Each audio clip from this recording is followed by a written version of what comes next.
Nous allons désormais aborder un point crucial qui est celui du recrutement. Grand 2, le recrutement. Il existe un principe affirmé par le Conseil constitutionnel le 20 juillet 1988. L'employeur est libre d'embaucher ses collaborateurs. On ne peut pas lui imposer, à l'exception de certains travailleurs, nous reparlerons comme les travailleurs handicapés, on ne peut a priori pas lui imposer des gens. Toutefois, nous savons tous qu'il existe des abus et une loi du 31 décembre 1992 est venue réglementer cette phase du recrutement d'un point de vue assez théorique toutefois. En pratique, nous savons tous que les choses ne se passent pas de la même manière. Nous verrons tout d'abord les formes du recrutement avant de voir les règles du recrutement. Grand A, les formes du recrutement. Le recrutement peut prendre 3 formes. Tout d'abord, petit 1 si vous le souhaitez très rapidement, le recrutement direct. Ce recrutement direct, en fait, concerne l'entreprise. Il peut en effet être interne. Cela coûte le moins cher. La promotion dans l'entreprise est un facteur de recrutement non négligeable. Si ce recrutement est externe, il peut avoir lieu par contact privé. Le bouche à oreille, et puis maintenant le développement des réseaux sociaux professionnels. Là encore, ce sont des modes non négligeables de recrutement. Il existe toujours la bonne vieille annonce publique assurée dans la presse, mais vous savez certainement que ces annonces sont soumises à quelques prescriptions comme l'interdiction des discriminations raciales, sexuelles, les limites d'âge, etc. Un problème plus précis se pose au moment du recrutement direct. Il s'agit du problème des discriminations à l'embauche. Le thème du recrutement pose indirectement celui, évidemment, du curriculum vitae que les candidats doivent envoyer. Nous savons tous que ces dernières années, le CV anonyme a été prôné par certaines associations de lutte antiraciste visant à cacher le nom et l'origine des candidats à l'embauche. Je ne sais pas particulièrement si cette méthode s'avère assez intéressante, mais ce que je pense, c'est qu'elle permet de franchir peut-être la première étape, mais en tout cas pas la deuxième, où la personne sera reçue pour un rendez-vous. CV anonyme, et puis aussi on s'aperçoit qu'il y a d'autres motifs de discrimination au moment de l'embauche. Une loi du 21 février 2014 est venue rajouter un motif de discrimination à l'article L1132-1 du Code du travail. Il s'agit du lieu de résidence. Les discriminations fondées sur l'adresse existent. La mention de certains quartiers peut être un facteur préconisant au moment de l'embauche une certaine attention. Il y a d'ailleurs été effectuée une étude. Il a été prouvé après cette étude que les personnes qui avaient le plus de discrimination au moment de l'embauche étaient les jeunes femmes habitant Villiers-le-Bel. C'est très précis. Mais on comprend bien alors que peut-être sur un CV, la mention de certains quartiers dit un peu turbulent peut-être, eh bien peut-être un facteur discriminatoire. En ce qui concerne les discriminations à l'embauche, toujours concernant les discriminations raciales, certaines entreprises ont des méthodes qui sont pour le moins contestables. Certains arrêts en témoignent. À titre d'exemple, une entreprise très connue, Je mets même Beline, avait tout simplement demandé à une entreprise de recrutement, de travail temporaire, ADECO, eh bien, de dresser une liste de critères que devaient remplir certaines jeunes hôtesses qui devaient siéger pour un événement, un salon prônant les mérites des cosmétiques. Alors il était écrit, 25 ans maximum. Bon là, on peut se dire, c'est normal quand on est jeune, on présente mieux le maquillage. Ensuite, taille 40 maximum. Bon, on peut pas dire que ça ce soit très intéressant, mais on peut l'admettre. Mais la dernière mention qui figurait était BBR. BBR, qu'est-ce que cela veut dire? Cela veut dire bleu, blanc, rouge. Ainsi, on voit nettement, à travers cette note de service qui n'aurait jamais dû être publiée et qui, malencontreusement, a été connue, eh bien, que les entreprises n'hésitent pas toujours, de nos jours, à exclure certaines personnes de leur procédure de recrutement. Il s'agit d'un arrêt de la Chambre criminelle du 23 juin 2009 au numéro 07 85 109. La preuve de la discrimination est difficile. On en a déjà un petit peu parlé, je vais vous en reparler ici. Selon le Code du travail, la preuve de la discrimination est partagée. Article L. 1134-1. Mais, évidemment, le fait pour le salarié d'établir la discrimination à l'embauche est peu aisé. En matière de discrimination raciale, une présomption peut suffire. Par exemple, une différence de rémunération, de prétendues fautes disciplinaires qui n'existent pas. L'absence de transparence dans la procédure de recrutement est aussi un bon indice. En revanche, les propos peuvent s'avérer clairement discriminatoires. Il y a des recruteurs qui ne se gênent pas.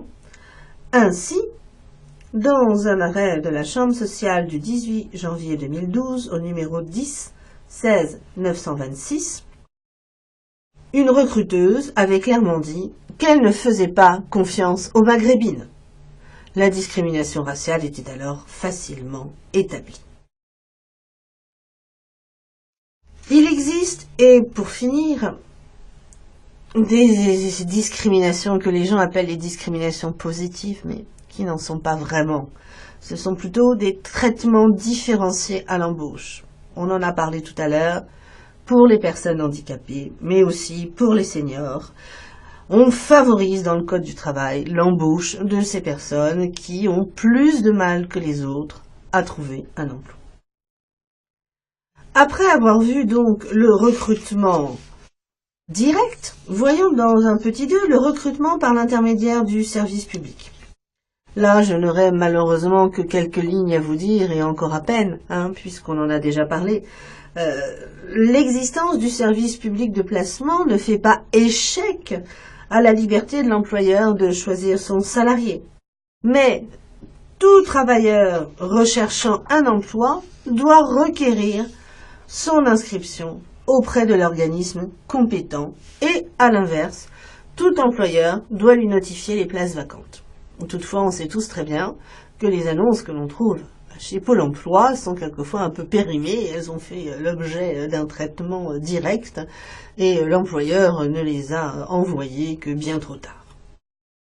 Pour finir, il existe un dernier mode de recrutement, petit 3, le recrutement par l'intermédiaire d'un tiers. Là, il s'agit encore de dire quelques mots sur les cabinets de recrutement ou de chasseurs de tête qui vont être mandatés par les entreprises pour évaluer les candidats et leur proposer ce qu'ils retiennent.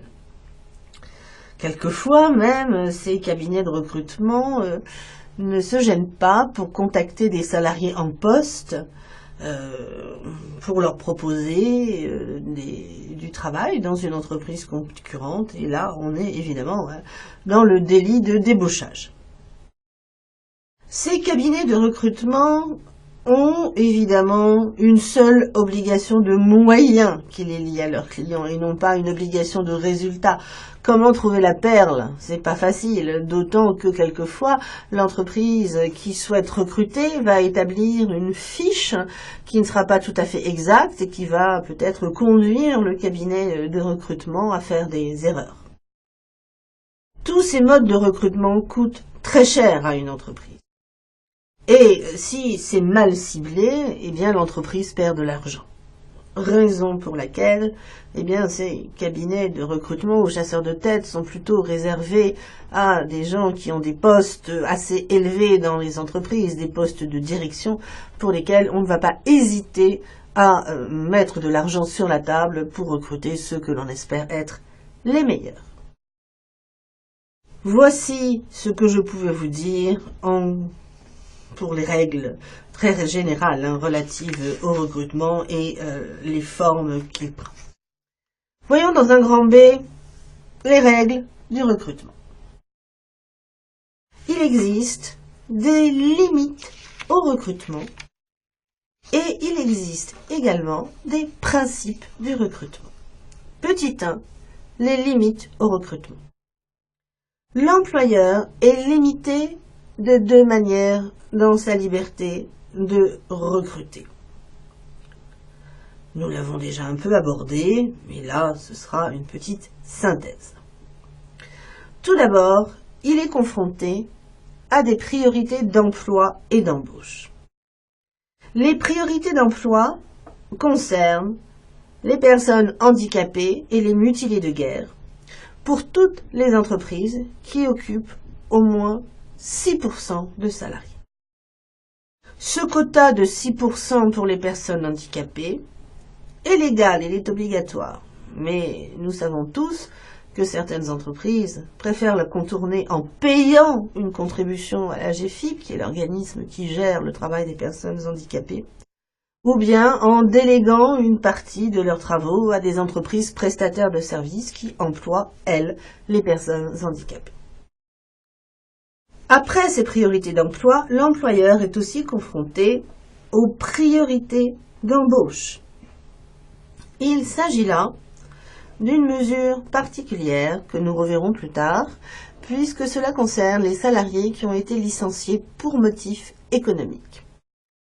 À partir du moment où ils en font la demande à l'employeur après la rupture de leur contrat, ils peuvent bénéficier pendant 12 mois des informations liées à des emplois qui deviennent vacants dans l'entreprise et qui correspondent à leurs anciennes fonctions. Voilà pour les priorités d'emploi et d'embauche. Il me reste très rapidement à voir les interdictions d'emploi. Ces interdictions d'emploi concernent des règles légales très générales. L'interdiction d'embaucher un mineur de 16 ans, sauf évidemment pour certains emplois bien particuliers, dans le cinéma, dans la mode, dans la publicité. Si on a besoin de faire une publicité avec des bébés, il est clair que c'est eux qu'on va choisir.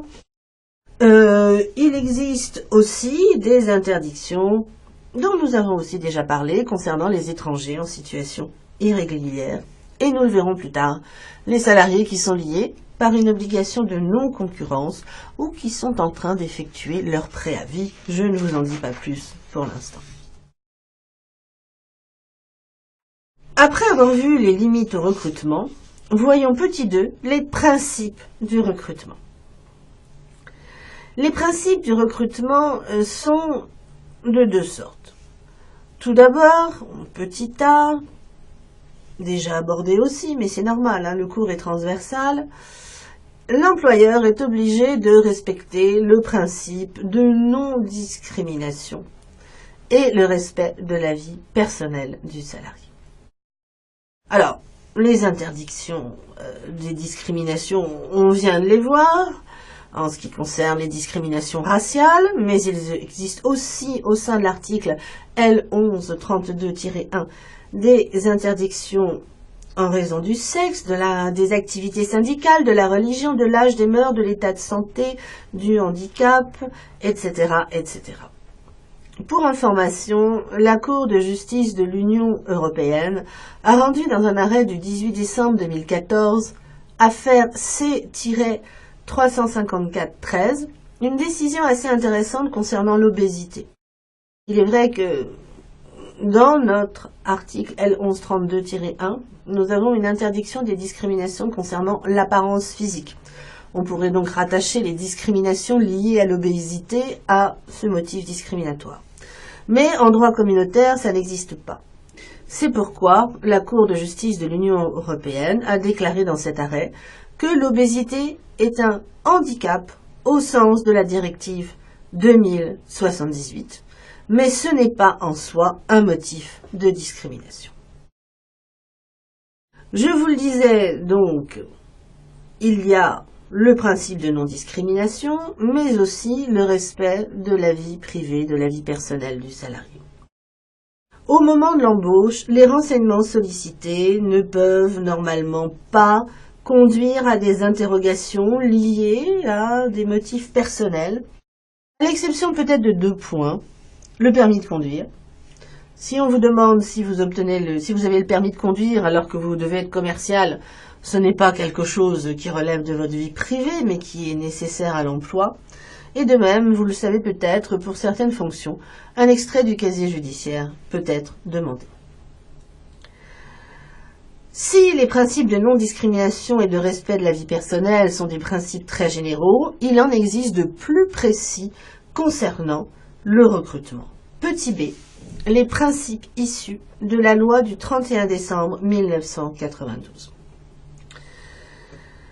Le professeur Gérard Lioncan avait été mandaté en 1991 pour rendre un rapport relatif à la vie privée, aux libertés des salariés dans l'entreprise.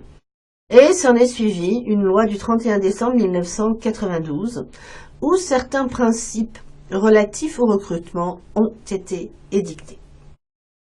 Ces principes doivent être respectés tant par l'employeur que par le salarié. En ce qui concerne l'employeur, il doit respecter le principe de finalité.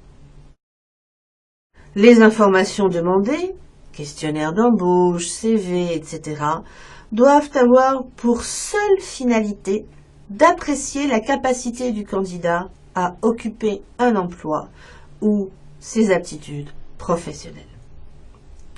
Deuxième principe, le principe de pertinence qui va avec. Les questions posées doivent avoir un lien direct et nécessaire avec l'emploi. Troisième principe, principe de transparence et de confidentialité des informations. Principe de transparence, cela veut dire qu'aucune information concernant un candidat ne peut être recueillie par un dispositif informatique sans qu'il en ait eu connaissance au préalable. Le principe de confidentialité des informations, c'est ni plus ni moins l'application de la loi Informatique et Liberté du 6 janvier 1978. Les données personnelles ne peuvent être collectées. La personne doit avoir été informée au préalable de la collecte de ces données et il a un droit d'accès aux fichiers pour rectification. Tout ceci sous le contrôle de la CNIL. Certaines méthodes d'évaluation passent très bien, passent très bien le test, sans aucun souci. En revanche, on peut s'interroger sur certains tests de personnalité à l'aide de méthodes quelquefois un peu ésotériques, comme la graphologie, la psychomorphologie, l'astrologie, le test de Rorschach, qui sont des méthodes, en tout cas pour le test de Rorschach, qui avait été créé pour les hôpitaux psychiatriques. On peut donc se demander si c'est vraiment adapté au recrutement. Voilà ce que doit respecter l'employeur. Est-ce qu'il le fait? Je ne le sais pas. Mais en tout cas, le candidat à l'embauche doit lui aussi respecter un principe, et il s'agit du principe de bonne foi. Le candidat est tenu de répondre aux questions posées par l'employeur de bonne foi. À l'occasion de la création de ce principe, le professeur Lyon-Camp avait déclaré que l'on créait là, à ce moment-là, eh bien, le droit au mensonge de la femme enceinte. En effet, est-ce qu'un employeur peut vous demander si vous souhaitez avoir des enfants dans un avenir proche? Est-ce que vous êtes enceinte, etc. Alors, vous êtes tenu de répondre de bonne foi. Donc, la bonne foi contre les questions posées par l'employeur. Il va de soi que la protection de la femme enceinte est au-dessus de tout cela. Et que l'on peut donc considérer, même si on ne sait pas quelles seront les suites de l'affaire, que notre femme enceinte serait protégée. Maintenant que nous avons vu les principes essentiels concernant l'accès au travail, il me reste à vous parler d'un point important, la promesse d'embauche. Grand 3, la promesse d'embauche.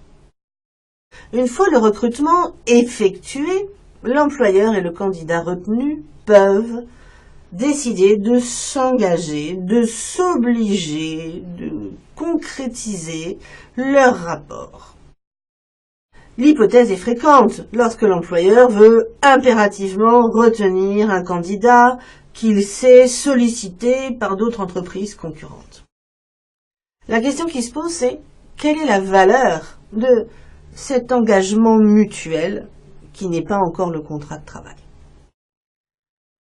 La question ne se pose pas quand il y a un écrit. L'écrit est en général assez formel, assez détaillé par l'entreprise qui veut recruter. Et à ce moment-là, on va considérer que la promesse d'embauche est un contrat qui lie les parties dans l'attente du contrat de travail. En revanche, le contentieux peut intervenir lorsque l'employeur n'a pas dit grand-chose, n'a pas donné d'écrit, que les parties ont parlé de choses assez générales, sont pas vraiment rentrées dans les détails. Il ne s'agira pas alors d'un contrat, mais de ce que l'on appelle de simple pourparlers, qui n'engage en rien l'entreprise qui souhaitait recruter. Alors, est-ce que l'une ou l'autre des parties ont un recours lorsqu'il y a une rupture de la promesse d'embauche? Bien, tout dépend évidemment si c'est un contrat ou pas. Si c'est un contrat, évidemment, la partie lésée pourra demander des dommages-intérêts. En revanche, lorsque l'on ne sait pas si c'est un contrat, les juges vont partir à la recherche, à l'occasion des pourparlers, des détails dans lesquels on est entré.